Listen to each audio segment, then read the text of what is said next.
350만 도민 모두가 감시자가 되는 시간, 감시자들. 네, 반갑습니다. 이여름입니다. 우리 지역의 크고 작은 이슈와 정책들을 꼼꼼히 감시하고 우리가 바로 이 지역의 주인임을 확인해보는 시간입니다. 오늘도 함께할 네 분의 대표 감시자들 만나보겠습니다. 안녕하세요. 네, 안녕하세요. 반갑습니다. 김 기자님은 김해 하면 뭐가 가장 먼저 떠오르세요? 아무래도 우리 감시자들에서 또 최근 들어서 다뤘잖아요. 뭐 예전에 그 신공항 건설. 네, 야기되는 뭐 소음 문제라든가 그것도 신공항이 제일 먼저 생각나고 그리고 또 비음산 터널도 한번 다뤘었잖아요. 맞아요. 예. 아무래도 김해는 이제 잃어버린 왕국이라 그러거든요. 김해는 이제 역사 문화가 강물처럼 흐르는 찬란했던 가야 문화의 발원지죠. 그것을 김해 시민이 자랑스럽게 생각하고 있는데, 예. 여기서 유일하게 김해 시민이시잖아요. 네, 자부심이 막 느껴집니다. 그 의원님 그 얘기 하실 줄 알았어요. 가야사 얘기 하실 줄 알았는데 그 가야사 복원은요, 김해시가 추진해온 오랜 수건 사업입니다. 최근엔 국책 사업의 탄력을 받으면서 다시 날개를 달았습니다. 그런데요, 이 가야사 복원 사업으로 이 해당 부지에 있는 학교들이 이전을 해야 할 처지에 놓였습니다. 협의점을 찾을 수 있을지 자세히 알아보겠습니다. 그래서 준비한 오늘 첫 번째 감시 리스트는 가야사와 학교, 모시 중한고입니다. 오는 2024년이요. 가야 건국 2000년이 되는 해라고 합니다. 가야사 복원 지금 김해시에서 적극적으로 추진을 하고 있죠.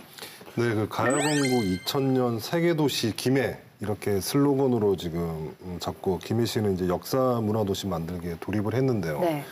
지난 8월에 이제 김해시를 비롯해서 세계 광역단체와 7개 기초단체가 가야 고분군 세계유산 공동등재 업무 협약을 체결을 했고요.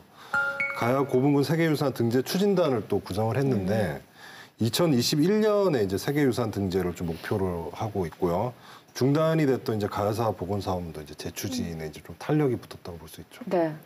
사실 뭐 가야사가 고대사에서 차지하는 부분은 상당히 중요하다고는 하는데 생각해 보시면 학교 다닐 때 가야사 거의 배운 게 기억이 없으시죠? 스쳐갔어요. 그렇죠. 네. 그러니까 이게 그만큼 지금 연구가 안 돼 있다라는 것이거든요. 근데 이 가야사를 이제 연구하고 보관하는 과정에서 각 지자체마다 지금 전문 인력도 없고 뭐 전문 기구도 없는 상태에서 제각각 그냥 지역학의 약간 성격으로 이렇게 연구가 돼 왔어요. 근데 이거에 대해서 비판이 있었죠. 가야사라는 거는 행정구역을 뛰어넘는 아주 큰 역사인데 그걸 이제 지역학에 매몰돼 가지고 지자체별로 연구를 하는 거는 성과가 없다라고 해서 지금 방금 전에 김 기자님 말씀하신 것처럼 이번에 협의체가 이제 꾸려졌고요. 사실 이제 우리 경남이 또 가야사가 가장 또 중심지라고 할 수 있는데 네. 경남 역시 또 지금 전문적인 기구나 전문직이 없다는 또 지적이 있습니다. 네. 뭐 가야사 연구 복원해야 된다 이런 얘기는 계속 있어왔지만 한동안 좀 지지부진했었는데요. 국정과제에 채택이 되면서 지금 급물살을 타고 있습니다. 가야사 2단계 복원 사업 이게 어떤 건가요? 예, 지난해 이제 문 정부 들어서면서 100대 가장으로 선정된 가야사 복원 사업이 있었는데요. 그동안에 1단계 사업은 진행하다가 2단계부터 사업이 좀 재정 문제로 중단이 돼 있었는데요. 이번에 2단계 사업을 이제 하겠다고 수독돼 있던 거를 하겠다고 나섰는데 대한민국 최초의 서사시가 나오는 구지가 교과서에도 나오는 구지가가 있는 그 구지봉에서 그다음에 대성동 고분군으로 연결되는 그 중간에 이제 이 교육단지가 좀 있습니다. 교육청과 건설공고, 서중, 구봉초등학교. 그래서 이걸 좀 연결하는 이 복원을 좀 해야 되겠다. 이미 신라나 백제나 부여는 이 문화정비 사업이 다 됐거든요. 그래서 삼국시대에서 이 가야까지 이 문화를 재정비해서 사국의 시대를 완결을 하자. 이런 행태로 정부에서 추진을 하려고 생각하고 있습니다. 네. 가야 그 역사 문화 벨트와 성역화 이렇게 말씀하셨는데 아까 의원님이 이제 이게 일반 시민들이 공감을 하는지도 좀 사실은 문제가 되죠. 이게 일반적으로 지금 행정에서 접근하는 방식이 저는 약간 이 부분이 우려스러운데 뭐 관광 사업, 문화 사업 이런 걸로 접근을 하다 보면 결국 이게 그러면 지역 경제에 도움이 되냐? 별 도움이 안 될 것 같은데 그러면 도움도 안 됐는데 왜 내 개인 재산 이런 거는 이렇게 제한을 하느냐 하지 말자 결국 이렇게 흘러갈 가능성이 있어 보인단 말이죠. 그래서 실질적으로는 이렇게 이제 문화재 사업이 시작이 되면 개인 사유재산 제한 받는 거는 뻔하거든요. 그래서 이런 부분에 대한 저항을 좀 최소화하려면 이게 성역화 사업이라든지 이제 가야사 복원에 대해서 일반 시민들이 좀 공감을 할 수 있는 상태에서 좀 시간을 갖고 천천히 진행해야 되는 거 아닌가 싶습니다. 네. 그래서 그 가야사 2단계 사업구역이 문화재 보호구역으로 지정이 되면서 이전해야 될 학교들이 생겼습니다. 이 어떤 학교들이죠? 네, 그 김해 교육지원청을 비롯해가지고 김해 건설공고, 또 김해 서중학교, 그리고 이제 구봉 초등학교인데요. 이 네 곳은 이제 구지봉하고 대성동 고봉군 사이에 위치해 있으니까 지금 김해 시가 계획하고 있는 그 관광벨트 그 안에 놓여 있는 위치죠. 그래서 지금 구봉 초등학교 학부모 대책위는 특히 이제 학교로 계속 이전을 반대하고 계속 학교를 존치를 주장하고 있는데, 뭐 촛불 집회, 뭐 성명 발표에 이어서 뭐 상경투쟁까지 하면서 이전에 부당하다라고 이렇게 주장을 하고 있죠.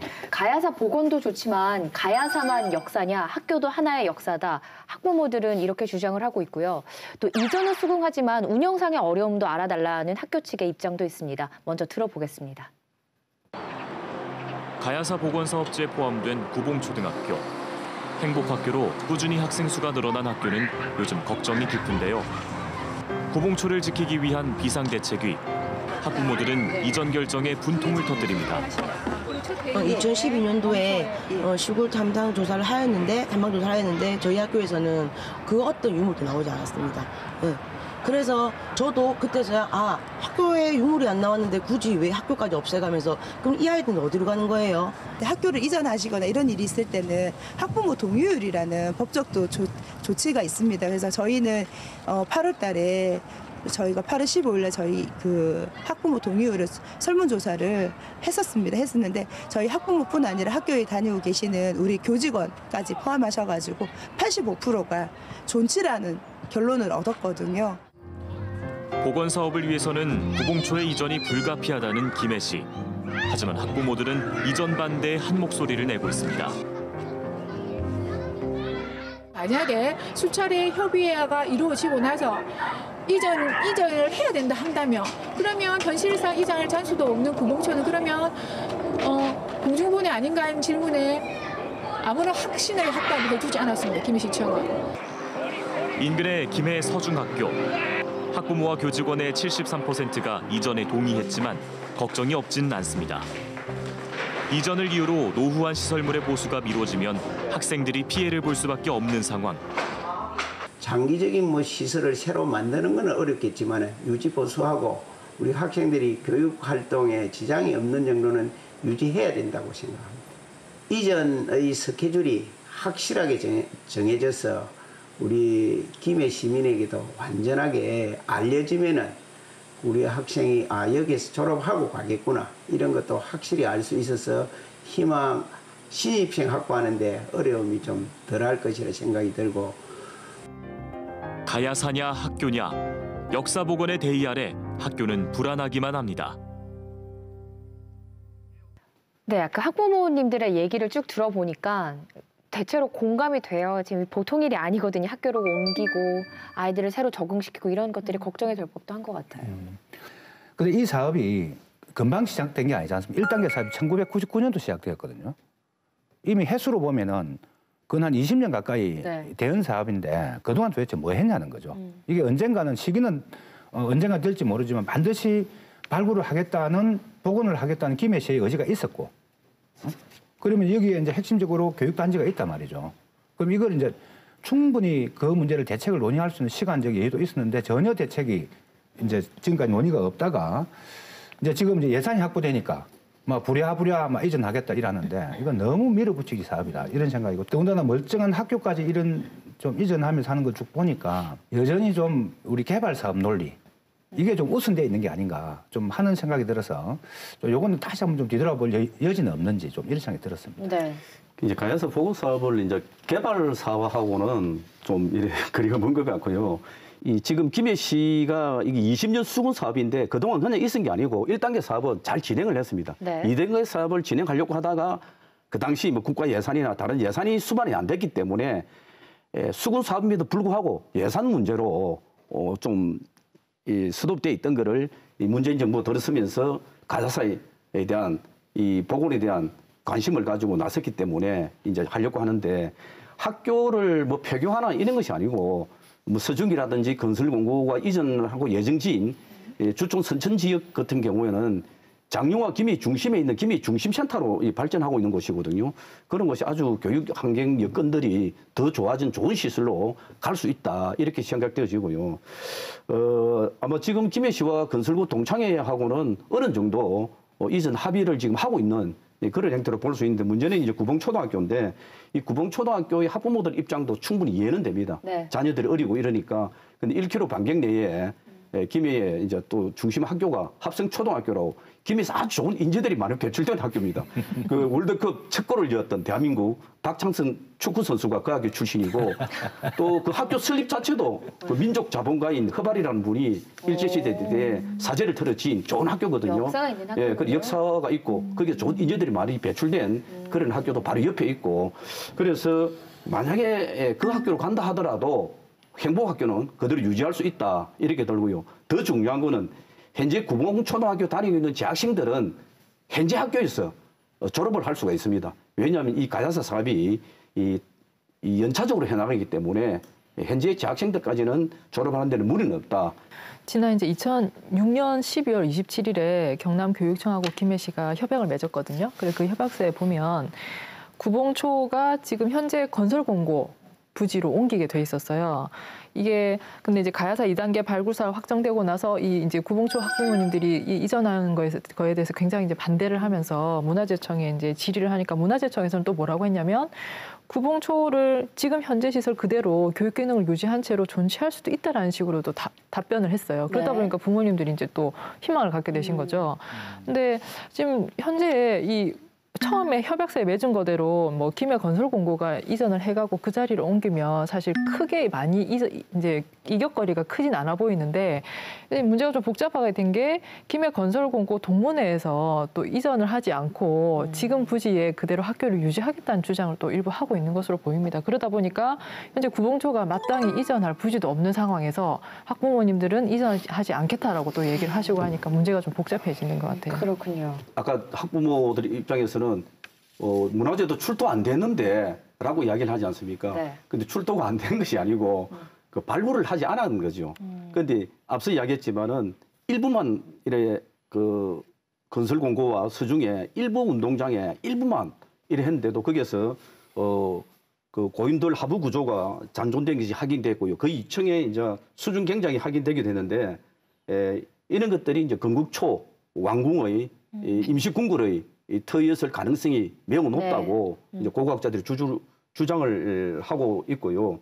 그래서 뭐 이 학교를 완전히 폐지하는 것이 아니기 때문에 폐교하는 것이 아니기 때문에 그런 차원에서 오늘 의원님 보니까 가야사 완전 홍보대사 역할을 좀 하고 계신데 설령 유물이 꼭 발견됐다 손 치더라도 반드시 학교를 옮겨야 되는가 하는 점은 한번 심사숙고해야 된다는 생각이고 우리 뭐 다른 지역 사례를 쭉 보면은 경주의 경우도 마을 전체가 그 유네스코 그 세계 문화유산으로 등재된 양동마을이라고 있습니다. 여기 양동초등학교 함께 공존하고 있습니다.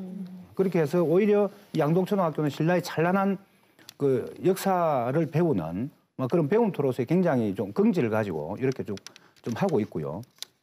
경주의 계림초라든지 전주의 풍남초 등도 역사 문화 유적지와 함께 공존을 하고 있거든요. 막 이런 좀 다른 타 지역의 사례를 볼 때도 설령 거기가 막 그 고고학자들이 주장하는 왕궁타라손 치더라도 학교를 존치하면서 지금 추진하고자 하는 가야사 복원 발굴 사업의 취지를 살릴 수 있는 방법도 충분히 있다 저는 이런 생각을 합니다. 그런데 김해에 지금 이 고봉군과 학교 이 구주봉과 이 사이에 있는 여기에는 네. 인가가 별로 없습니다. 그리고 이제 있다면 학교가 이제 몇 개 있는 정도에 하기 때문에 거기고 이 가야 문화의 가장 중심 센터고 그리고 정비하기에 그게 아주 여건이 좋습니다. 다만 이것을 지금 이 당대에 해야 되느냐 뒤에 좀 후세에 할 수도 있지 않느냐 거기는 참 뭐 일리가 있다는 뭐 이야기가 동의를 할 수가 있는데요. 다만 이것은 김해 11호 하는 것이 아니고 국가 정책으로 하는 게 국가에서 70%를 대고 도에서 10%를 대거든요. 김해시에는 20% 정도 예산이 들어갑니다.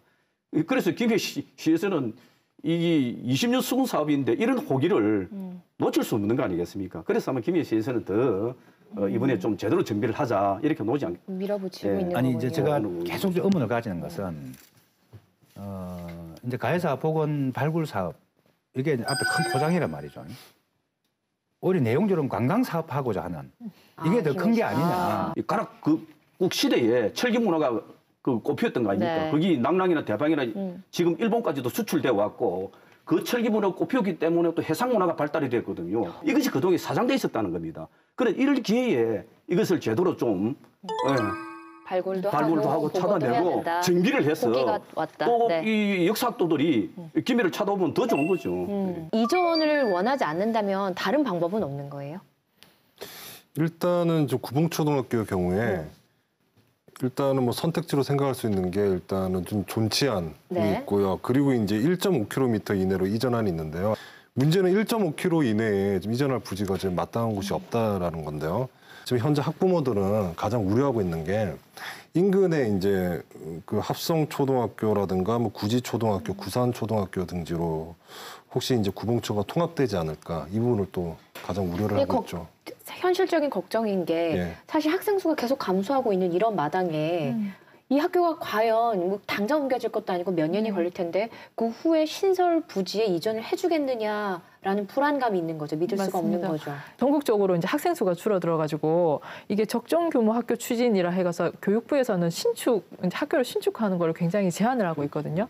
이 사안 같은 경우에는 이제 신축이 아니라 이전이긴 하지만 주변에 만약에 인근 초등학교 학생들이 계속 줄어드는 추세고 교실이 남아돈다라면 사실은 그쪽으로 분산 배치가 가능한 상황인데 새로 이제 허물고 새로 지어주겠느냐라는 이제 걱정을 할 수밖에 없는 거죠. 부모님들 입장에서 당연히 걱정될 것이고 행정의 입장에서는 어느 곳이 효율적이냐를 따질 때 당연히 분산 배치를 고려할 수밖에 없겠죠. 2단계 사업 하면서 아까 2006년도 협약 체결됐다 그랬죠. 뭐 그 이후에 계속 이전한다 만다 말이 쭉 있으니까 이전할 학교에 시설이 좀 낡아도 이거 뭔가 예산을 투여해서 시설 개선해야 되는지 말아야 되는지 많이 망설였단 말이죠. 그러다 너무 낡아 놓으니까 교육청이 수십억을 투자해서 시설 개선을 했습니다. 그럼 또 이후에 또 마찬가지거든요. 이후에 또 만약에 이제 시설 개선해야 될 게 있으면 뭐 소소한 거야 모르겠지만 이게 또 이전할지 어떻게 할지 모르기 때문에 만약에 또 제법 많은 돈을 투자해서 시설 개선했는데 또 금방 이전해버리면 예산 낭비라는 또 비판을 좀 받게 될 것이고 막 그런 점에서 볼 때 결국은 이 문제가 매듭이 빨리 안 지어지고 장기화되면 결국 그 피해는 학생들과 교직원, 학부모들이 볼 수 없다, 밖에 없다 이렇게 좀 보여지고요. 그 김해 서중학교도 지금 이 상황을 보면은 2006년도에 그 김해시와 이제 교육청에 이전 협약을 했는데 그 이후에 그 사이에 그 서중이 이전에 했을 부지에 그 이모고가 신설이 됐거든요. 그래서 부지가 없어진 거잖아요, 그러면. 그러니까 이게 사업을 추진한 지 오래되니까 그 안에 변동되는 장기화되다 보니 장기화에 따른 이런 문제도 또 생기는 거죠. 서중은 이제 현 위치에서 이제 3km 정도 떨어져 있는 주천의 선천지구에 이제 이전을 검토 중인데요. 하지만 지금 언제 이전이 될지 모르는 상황이잖아요. 지금도 여전히. 그래서 좀 그런 상황에다가 학교 측에서는 좀 신입생 수급이라든가 뭐 향후의 시설 보수 문제라든가 이런 부분을 좀 걱정할 수밖에 없는 상황이죠. 그 역사를 복원하는 작업인 만큼 좀 신중하게 접근해야 될 것 같은데요. 학교 이전을 해야 된다. 이렇게 추진 중인 김해시의 입장도 한번 들어봤습니다. 문화재의 가장 기본적인 그 원칙은 원형 보존입니다.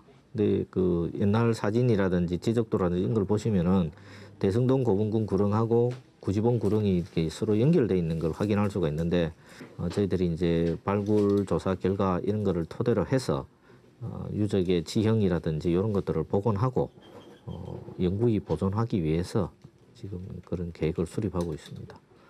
구역이 지금 굉장히 넓습니다만은 구봉초등학교 운동장 부지에서는 뭐 시골 조사 결과 일부 유적이 확인 안 된 건 맞습니다. 하지만은 건설공고 부지나 서중 부지나 그 다음에 지금 여기 있는 그 기존에 있는 그 종각 부지 이런 데서 유적이 다 나왔기 때문에 이 전체 유적 범위를 본다면은 구봉초에도 유적이 충분히 있을 걸로 인정이 되었습니다.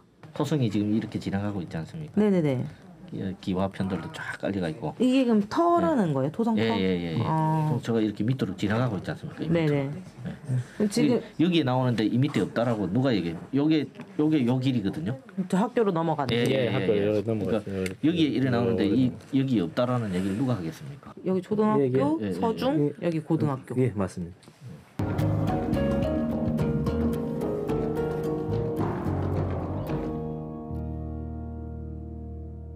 구봉초 학부모님들이 원하는 것은 존치, 네. 1.5km 내 이전, 그 두 가지거든. 지금 계속 주장하시는 게. 근데 1.5km 내 이전할 부지가 찾기가 좀 여기 왜냐하면은 힘들지 않을까. 그러니까 지금 왜냐하면 한 0.8km 내에 합성초등학교가 있습니다. 네. 그러니까 구봉초에서 뭐 통폐합을 원하신지 아니신지 그거는 별도로 협의를 계속해 나가야 되겠죠. 나머지 학부모님들은 뭐 서중이나 김해 건설공고나 또 뭐 일종 교육지원청은 공공기관이기 때문에 큰 그게 없고 지금 구봉초 학부모님께서 지금 학교의 존치 때문에 많이 염려를 하고 계시는데 지금 저희들도 그렇습니다. 이 학교를 당장 이전은 아닙니다. 이전도 아니고 존치다가 저희 계획을 내줄 수는 없는 상황이고 일단은 세월이 이 사업을 하려면 시간이 많이 걸리기 때문에 장기적으로 계속 협의를 하면서 좋은 방안을 마련해야 되지 않을까 싶습니다. 제가 그 관련 글을 좀 읽다 보니까 이 역사학회에서는 물론 환영한다. 이제 그동안 잊혀져 있던 역사라고 볼 수 있는 가야사를 복원하고 새롭게 재조명하는 거는 환영하는데 다만 우려하는 점이 있다라고 하면서 지금 이제 문재인 정부에서 이걸 이제 뭐 100대 과제로 네. 하면서 각 지자체에서 예산 따기라든지 아니면 성과 내기식으로 굉장히 속도전을 이제 내면서 밀어붙이고 있는데 사실 이 가야사 복원은 기본적으로 역사학의 문제거든요. 고고학. 그래서 이번 그 학문적인 접근이 사실은 먼저 이루어지고 또 그 성과가 어느 정도 축적되고 나서 그 이후에 관광이라든지 교육이라든지 이런 컨텐츠 개발이 돼야 되는데 지금 어떻게 보면 약간 선호가 바뀐 거 아니냐. 너무 급하게 사업 행정만 너무 앞서 나가고 연구는 오히려 뒷전으로 밀린 거 아니냐라는 그런 비판들이 좀 나오고 있는 것 같아요. 그래서 저는 복원의 방향은 좋은데 좀 기본에 충실하게 가야사 복원을 좀 접근을 했으면 좋겠다 이런 말을 좀 드리고 싶어요. 네. 그래서 이렇게 논란이 계속되다 보니까 최근에요. 구봉초등학교 대책위원회 요구로 민관협의회가 구성이 됐다고 합니다. 어떤 조율 과정이 이제 이루어지겠죠? 네. 학교 관계자하고 전혀 논의도 없이 왜 이전 결정을 행정에서 그냥 일방적으로 하냐. 그것 때문에 이제 이 부모님들이 되게 뿔이 나신 것 같아요. 이렇게 어차피 어렵게 마련된 민간협의회이기 때문에 여기서 좀 좋은 대안이 나왔으면 좋겠어요. 만약 이게 대안이 안 나오고 계속 지지부진해지면 가야사 복원에도 조금 문제가 될 수 있겠지만 사실은 이 학교를 다니는 학생들 입장에서도 이게 문화재 보호구역으로 지금 지정은 됐는데 어떻게 대안이 안 나오면 학생들은 계속 그 안에서 여러 가지 학교 자체가 제한을 받기 때문에 학생들이 당장 불편을 겪게 될 겁니다. 네.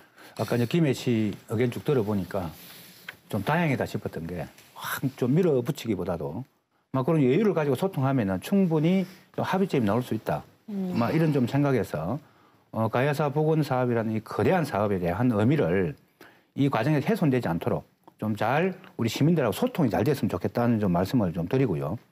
그다음에 이게 학교 이전이 합의되더라도 아까 이제 이전하려면 학부모들 65% 동의라든지 네. 또 여기 투자 심사 지방에 또 중앙정부의 투자 심사를 받아야 됩니다.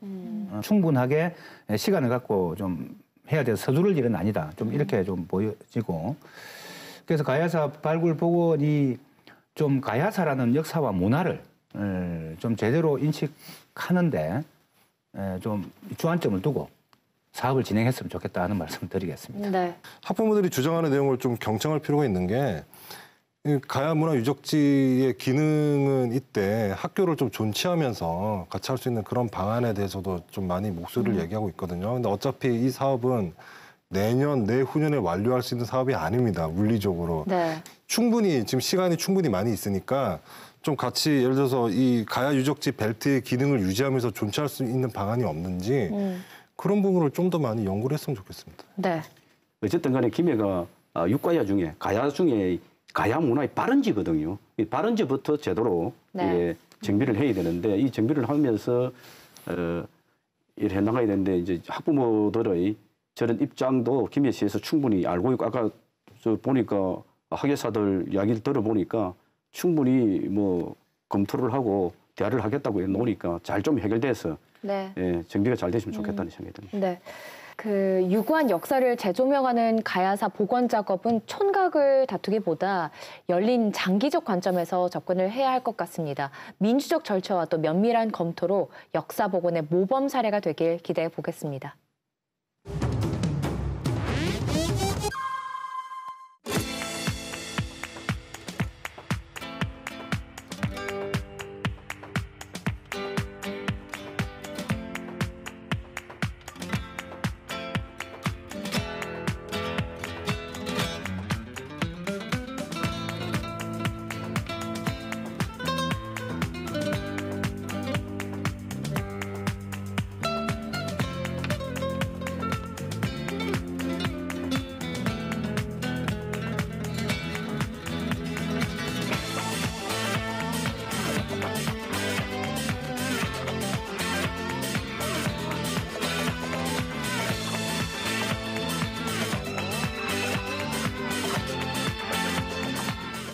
정부가 지난달 13일 자치경찰제 도입 방안을 공개하고 이르면 2020년부터 전면 시행하겠다 이런 계획을 발표했습니다. 자치경찰제, 그러니까 쉽게 말해서 지금까지 경찰은 모두가 경찰청의 지휘를 받는 국가공무원이었는데 이제는 경찰 중에 일부가 지자체의 지휘를 받는 지방공무원으로 신분이 바뀐다는 겁니다. 이를 두고 의견이 분분한데요. 그래서 정한 오늘의 두 번째 감시 리스트는 기대 반 우려 반 자치경찰제입니다. 먼저 새로운 패널 한 분 소개해드리도록 하겠습니다. 경남대 법학과 유주성 교수님입니다. 안녕하세요. 안녕하십니까. 네, 그 유주성 교수님은 제가 라디오에서 인터뷰를 한번 한 적이 있습니다. 자치경찰제에 관련해서 네네. 이해가 쏙쏙 됐는데요. 네. 오늘도 저희가 궁금한 게 많아서요. 네, 이해 알겠습니다. 잘 되게 설명 잘해주시길 부탁드리겠습니다. 최선을 다하겠습니다. 네.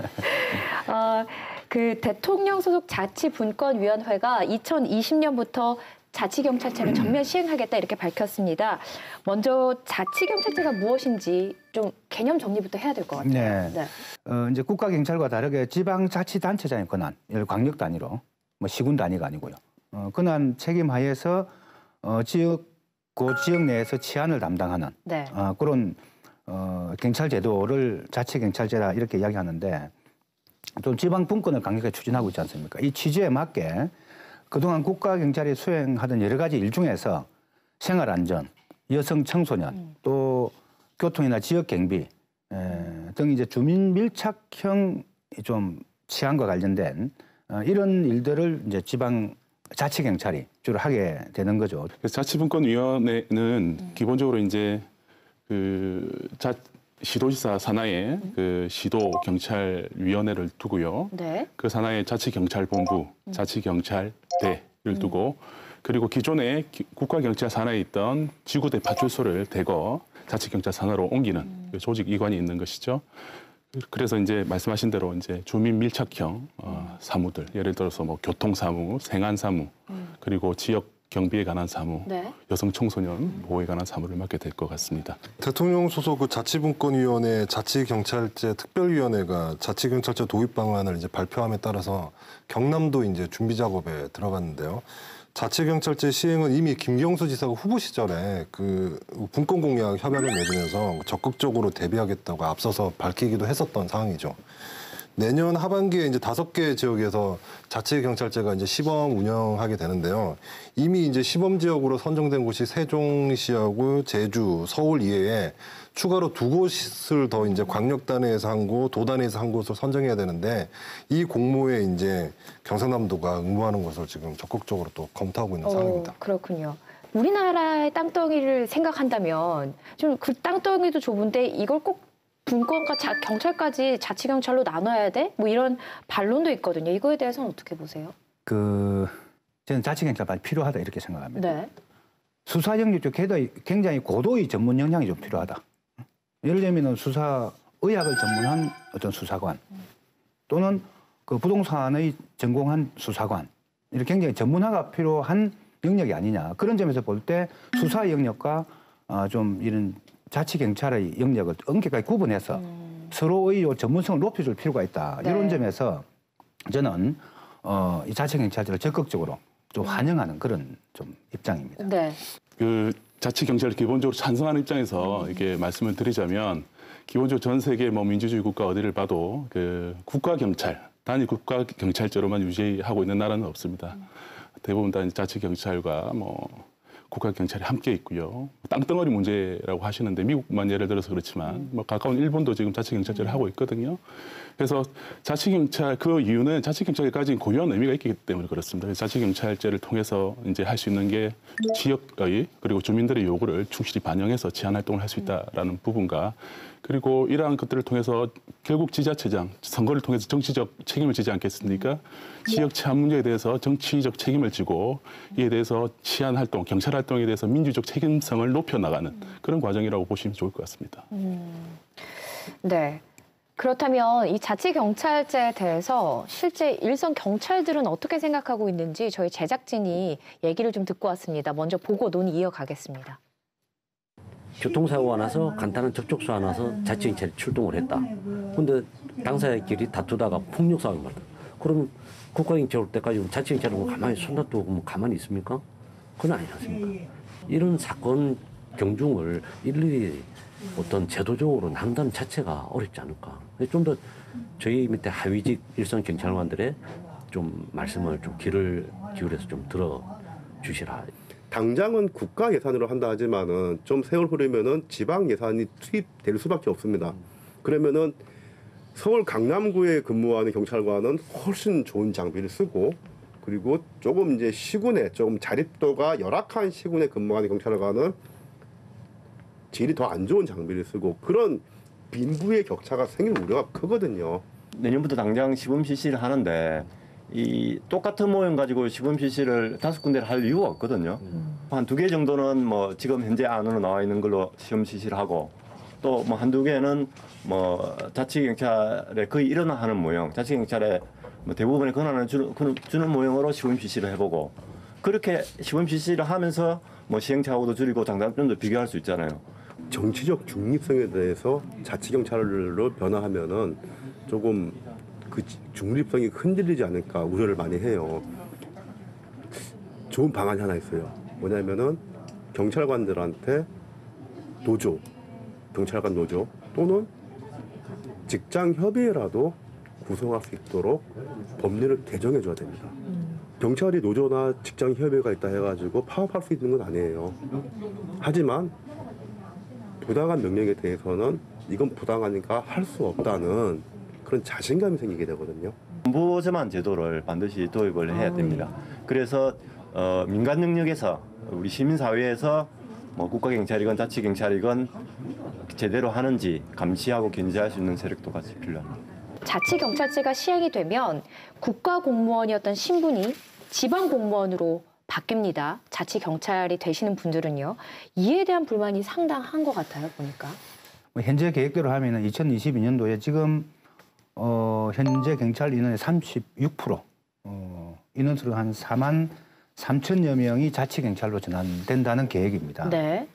정작 이제 이 경찰 당사자들의 일인데 당사자들이 좀 환영을 하고 좀 기뻐해야 되는데 상당 우려를 좀 하고 있는 이런 상황입니다.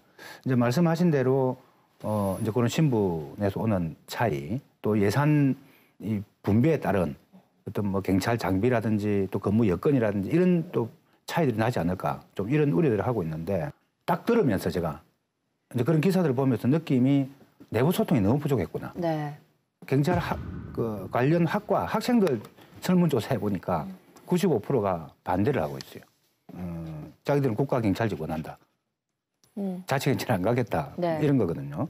뭐 이런 점을 볼 때 아직은 자치경찰이 추진을 하지만 내부 당사자들의 공감을 아직 못 얻고 있다. 이런 점에서 지금 정부가 이런 하나하나의 문제를 소홀히 취급하면 안 됩니다. 네. 이런 문제가 자칫 잘못되면은 이 제도 자체가 실패를 좀 할 수 있기 때문에 좀 이런 것을 좀 굉장히 중하게 좀 다루어서 자치경찰제도 도입 그 취지 자체가 좀 훼손되지 않도록 좀 세심하게 좀 했으면 좋겠다는 생각이 듭니다. 이게 실제로 국가직에서 지방직으로 이름이 바뀐다고 해서 실질적으로 업무의 차별이라든가 보수의 차별이라든가 이런 게 있나요?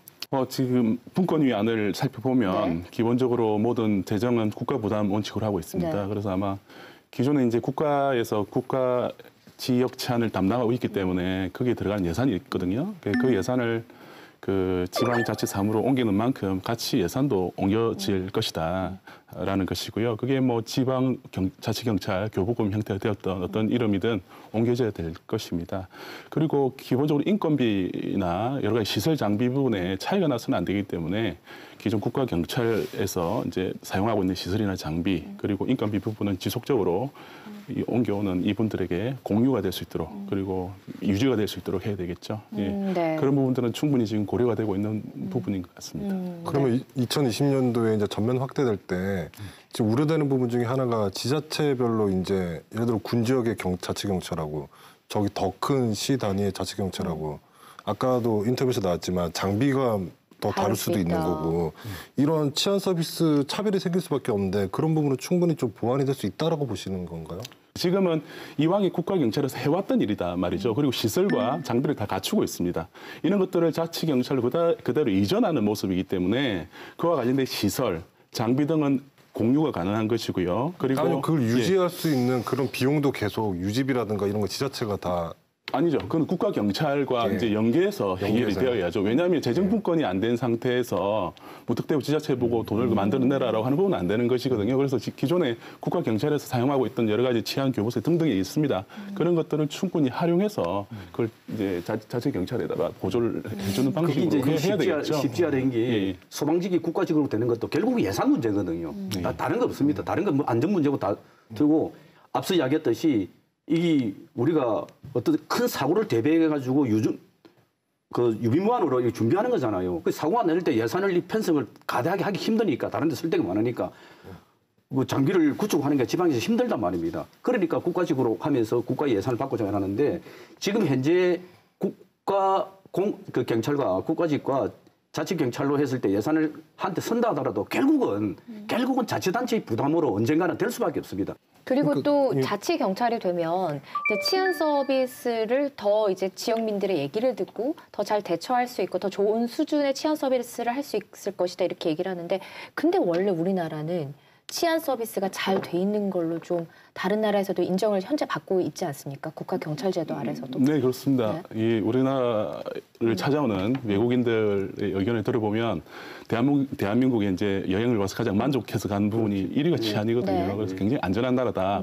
밤늦게까지 돌아다녀도 뭐 범죄에 대한 위협이 없다. 맞습니다. 굉장히 경찰관 분들이 많이 수고를 해주시고 치안 문제가 굉장히 안정된 나라인 건 사실인데요. 그런 설문조사가 있더라고요. 네. OECD 국가를 대상으로 이제 본인의 어떤 자기가 살고 있는 지역 경찰을 네. 얼마만큼 신뢰하느냐라고 하는 신뢰도 테스트를 해본 적이 있는데 우리나라가 불행하게도 이제 굉장히 하위권, 그러니까 34개국 중에 한 33위 정도에 머물러 있는 것 같습니다. 이런 그 말인즉슨 아무래도 이제 그 경찰이 열심히 하고는 있지만 이제 지역 주민의 어떤 치안에 대한 요구나 그런 서비스를 충족해주지 못하는 부분이 있지 않는가라는 생각이 들고요. 결국은 그러다 보니까 이제 지역 주민들의 어떤 동의와 지지를 받지 못하는 경찰 활동이 되어버리는 것이죠. 경찰분들이 아무리 노력을 하고 열심히 고생을 하셔도 치안 효율성이 떨어지면은 주민들이 체감을 못하는 거거든요. 근데 어쨌든 지금 자치경찰제는 국가경찰과 자치경찰로 분리를 하는 것이니까 문제는 이 수사 부분에서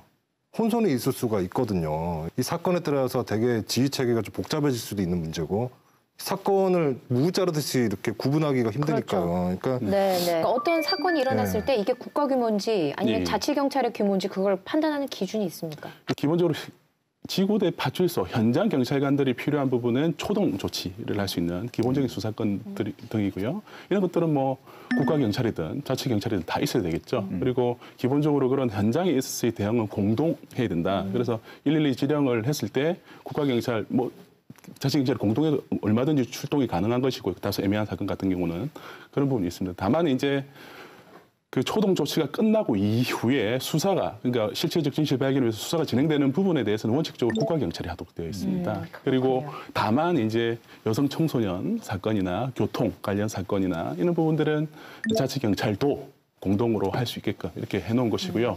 그리고 이런 어떤 관할에 관한 문제, 충돌에 관한 문제를 해결하기 위해서 이제 기본적으로 이제 시도경찰위원회를 통해서 이제 국가경찰과 자치경찰 간의 어떤 사무에 관한 협약을 별도로 맺도록 되어 있거든요. 이 자치경찰제를 도입하면서 가장 우려되는 부분이 바로 정치적 중립성입니다. 그 자치경찰이 지자체 관할이 되고 나면 이 인사권을 도지사가, 그러니까 우리 경상남도 같은 경우는 도지사가 갖게 되는 건데 그럼 도지사가 누가 되느냐에 따라서 경찰 조직 내부에도 정치화될 수 있는 이런 우려가 있거든요. 이것도 한번 짚어봐야 될 것 같아요. 아까도 쭉 나왔습니다만 이 경찰위원회 정부에서 나온 안을 보면은 그래서 시도지사가 경찰 직무에 대한 직접 지휘 감독을 안 하도록 일이 좀 되어 있고요. 또 인사 같은 경우에도 경찰위원회의 안을 받아서 이렇게 추천을 받아서 할 수 있도록 이렇게 엄격하게 좀 그런 걸 방지하기 위한 단체장의 그 권한 남용을 방지하기 위한 그런 장치들을 좀 해놓은 것 같아요. 근데 또 한 우려는 뭐냐 하면 이 자치경찰이 되면은 아무래도 그 지역 내에서 주로 활동을 하기 때문에 지역 토 세력이나 정치인들하고 이 유착관계 또 비리 이런 게 오히려 좀 발생하지 않겠는가 이런 우려들을 많이 하는데 이거는 지금의 행정자치나 교육자치에 대한 불신 이 그대로 경찰 자치에 대해서도 좀 옮겨간 게 아닌가 좀 이런 점에서 이거는 우리 전체적인 자치의 발전에 따라서 좀 해결될 문제다. 좀 이렇게 보여지고요. 그러니까 시도지사 밑에 시도경찰위원회를 둔다는 건데 그럼 시도경찰위원회 구성은 어떻게 되는 거예요? 그래서 보면 이제 시도경찰위원회 구성은요. 네. 시도지사가 한 명을 네. 추천하고요. 네. 시도의회에서 여야 각 한 명씩 네. 그리고 법원, 관할 법원에서 한 명 그리고 국가경찰위원회에서 또 한 명 이렇게 해서 좀 구성을 다양하게 하고 있습니다. 어떻게 보면 5명이에요? 예, 총 5명입니다. 그래서 그렇군요. 그리고 또 특징은 시도지사가 뭡니까? 시도경찰위원회가 특징이 이제 시도지사 하부 조직이긴 하지만 독립성을 최대한 보장한 합의 행정기관으로 만들어 놓았다는 이야기죠. 그리고 이제 거기에서 자치경찰에 대한 어떤 집행에 대한 대략적인 내용들을 다 심의 결정하기 때문에 지자체장이 어떻게 보면 자치경찰 활동에 그렇게 구체적으로 관여할 수 있는 그런 것들이 최소화되어 있다. 그런 측면에서 이제 정치적 중립성이 많이 좀 다른 국가에 비해서도 많이 좀 보장이 된 부분이 있습니다. 그런데 물론 이제 경찰을 관리하는 기관으로서 합의 행정기관으로서 그 경찰위원회가 있긴 하지만 그 경찰위원회 인사권을 일단 자치단체장이 갖고 있는 거잖아요. 지금 제도에서는. 그리고 뭐 자치경찰본부장하고 자치경찰대장의 인사권은 물론이고요. 자치단체장 인사권을 갖고 있단 말이에요. 이 얘기는 무슨 얘기냐면 인사가 만사로 가잖아요, 우리가. 그렇죠. 인사권자는 권력자예요. 그러니까 이런 부분에 대한 좀 더 보완 장치가 좀 필요하다라는 생각이 드는데요. 정치적 중립을 이야기할 때 말씀해 주셨는데 두 가지로 크게 나눠볼 수 있습니다. 그래서 인사권 문제, 두 번째는 구체적인 어떤 집행 과정에서 관여를 얼마만큼 할 수 있느냐 문제가 크게 관건이 되는데요. 서양 같은 경우는 이제 그야말로 이제 자치단체장에게 모든 인사권과 구체적 관여를 할 수 있는 권한을 주는 곳도 있고요. 프랑스와 같이 미국 같은 경우는 아예 그냥 경찰 수장을 선거를 뽑아버리는 데도 있습니다. 예, 선거제로 하는 데도 있습니다. 그러니까 시민적 통제 장치로서 그 어떻게 보면 경찰을 민주적으로 어떻게 보면 통제도 하고 플러스 정치적 중립성도 약간 갖추게 하기 위한 어떤 중간적 어떤 제도로서 시도경찰위원회를 사실 두고 있고요. 물론 이제 그 시도지사가 임명은 하긴 합니다만 이게 지명을 하는 기관이 이게 정해져 있고 그 지명을 하게 되면 대부분 다 이제 당연하게 이제 임명이 되겠죠. 그리고 본부장 등을 이제 임명하면서도 2명을 후보를 이렇게 시도경찰위원회에서 올리도록 되어 있거든요. 네. 그중에 한 명을 선택하도록 되어 있는 겁니다. 그러다 보니까 인사권 부분에서도 이제 자유롭지 못하고 굉장히 많이 제한적이다라고 보여줄 수 있는 것이죠. 또 이런 얘기도 나옵니다. 자치경찰제를 도입하는 이유가 사실은 검찰과 경찰의 권력 개혁이 주된 목적이다. 이런 분석도 나오거든요. 이것에 대해서 좀 설명을 들어보죠. 우리 대한민국을 검찰공화국이다. 이런 말을 많이 하고 있거든요. 실제로 대한민국이 검찰의 권한이 막강합니다. 이 검찰이 가지고 있는 이 권한을 실제로는 좀 이 경찰로 좀 나누어주고자 하는 그런 의미가 있습니다. 그런데 검찰이 가지고 있는 이 수사권을 일부 떼가 경찰한테 주려고 하니까 또 경찰이 수가 14만이 넘거든요. 그 막강한 이 조직을 갖고 있는 경찰에게 또 수사권이 부여됐을 때 가지는 그 권력의 비대화 이게 또 문제가 되잖아요. 그러다 보니까 이제 자치경찰제라는 걸 가지고 좀 권력을 분산하고 또 배분하는 이런 형태의 의도도 이 자치경찰이 좀 담아 있다 이렇게 볼 수 있고요. 지금 검경 수사권 조정과 연계시켜서 이제 자치경찰을 바라보려고 하는 입장이 검찰이든 경찰이든 공이 다 있습니다. 네. 그래서 검찰에서 이번에 자치경찰제 안에 대해서 굉장히 반대를 하는 이유는 검경 수사권 조정 이후에 경찰의 어떤 권력의 분산 문제가 부족하다라는 것이고요.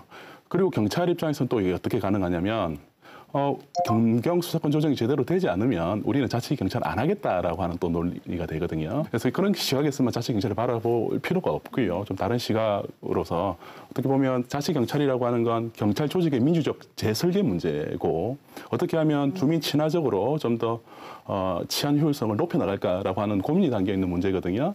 그런 시각에서 바라보면 굳이 물론 이제 경찰권 분산 문제도 고려가 되어야 되겠습니다만 그런 프레임만 가지고 볼 게 아니라 어떤 민주적 재설계, 어떤 지역 치안의 어떤 효율성 강화라는 부분이 강조되어서 자치경찰 그 자체로만 해도 굉장한 의미를 가진 하나의 어떤 개혁 방안이다라고 하는 부분을 좀 강조하고 싶습니다. 네네. 정부가 적극적으로 자치경찰제 도입을 추진하고 있습니다. 그렇다면 어떤 점이 보완이 돼야 하는지 또 어떻게 추진해야 되는 건지 마무리 말씀을 들어보도록 하겠습니다. 만약 이 자치경찰제가 도입이 된다면은 좀 획일적인 이런 치안 행정에서 탈피해서 이런 동단위 행정조직, 그다음에 방범대라는 이런 또 주민자치조직과 함께 결합해서 지역 맞춤형 치안 서비스를 할 수 있다는 점에서는 굉장히 효율성이 클 거다. 좀 이렇게 좀 생각을 하고요. 다만 이제 자치경찰의 성패를 가르는 아까 몇 가지 우려가 있었지 않습니까? 네. 신분상의 불이익이 없도록 할 것. 지방 권력으로도 반드시 중립성을 확보할 것. 또 이걸 위해서는 특히 우리 지방 경찰들 그 자치경찰들 같은 경우에 자기들 스스로의 자정 능력을 갖기 위한 뭔가 단체 결정권을 줘야 된다. 거기 노동조합 형태든 직장 협의 형태든 뭐 이렇게 되어서 자치경찰이 초반부터 잘 시행될 수 있도록 사전 좀 대비를 철저히 했으면 좋겠고, 지금 당장 시행이 안 된다 손 치더라도 우리 지방의회라든 의회나 경찰이나 또 뭐 경남도나 또 시민사회, 학계가 미리 좀 이런 거 도입을 대비해서 저 협의체 같은 거 하나 만들어서 미리 사전 논의를 해나가는 게 좀 중요하겠다. 좀 이런 말씀을 드리겠습니다. 네.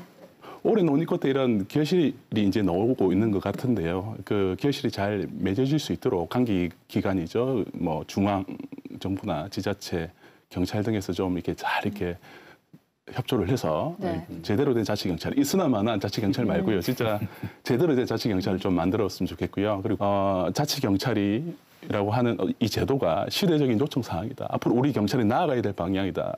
국민들에게, 시민들에게 사랑을 받을 수 있는 경찰로 거듭날 수 있는 방안이다라고 저는 생각을 합니다. 그래서 적극적으로 이 어떤 변화 방향에 있어서 좀 동참을 해주시라라는 부분도 함께 말씀드리고 싶습니다. 네네. 그 경찰을 민중의 지팡이라고 부르지만 그동안 국가경찰은 주민이 가까이 하기에는 좀 너무 먼 권력기관이 아니었나 이런 생각이 듭니다. 주민들이 거부감을 느끼는 기존의 권위적인 분위기를 과연 자치경찰이 확 바꿀 수가 있을까요? 기대 반 또 우려 반의 심정으로 우선 내년 시범 운영 과정부터 꼼꼼히 감시해 보도록 하겠습니다. 네 분의 대표 감시자들과는 여기서 인사 나누겠습니다. 오늘도 고맙습니다. 네, 감사합니다. 감사합니다. 행복학교의 미래가 불투명해지고 시민 안전과 직결된 치안 체계가 바뀌고 이렇게 하나의 정책이 미치는 파장이 이렇게나 지대합니다. 그래서 충분한 사전 검토와 공론화 과정이 필요한 거겠죠. 감시자들은 공론화를 이끄는 촉매자가 될 수 있도록 더욱더 노력하도록 하겠습니다. KBS 창원 홈페이지 어플리케이션 마이케이 또 유튜브, 페이스북을 통해 감시자들 다시 보기 하실 수 있습니다. 350만 경남도민이 감시자가 되는 그날까지 늘 노력하겠습니다. 오늘도 함께해 주신 여러분 고맙습니다.